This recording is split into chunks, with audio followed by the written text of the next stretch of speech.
అఘోరీగా తిరుగుతున్న శ్రీనివాస్ గురించి మొదటి భార్య సంచలన నిజాలు బయటపెట్టింది. వాడొక చీటరని, తనను పెళ్లి చేసుకుని మోసం చేశాడని చెప్పింది. వర్షిణి కూతురిగా చెప్పుకొని తిరిగి ఇప్పుడు భార్య అంటున్నాడంటూ మండిపడింది. తన తాళి కూడా బలవంతంగా తీసుకెళ్లినట్లు చెప్పుకొచ్చింది. మొదట తనతో ప్రేమగా ఉన్నట్లు నటించి పెళ్లి చేసుకున్నాడని చెప్పింది.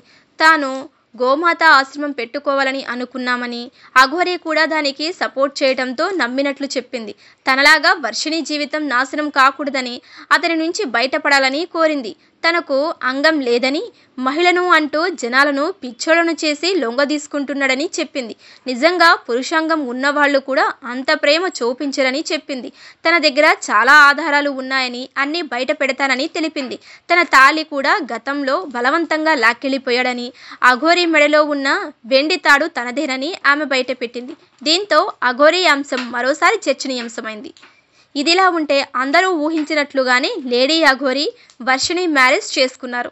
అది ఒకసారి కాదు, ఏకంగా 2 సార్లు వివాహం చేసుకున్నారు.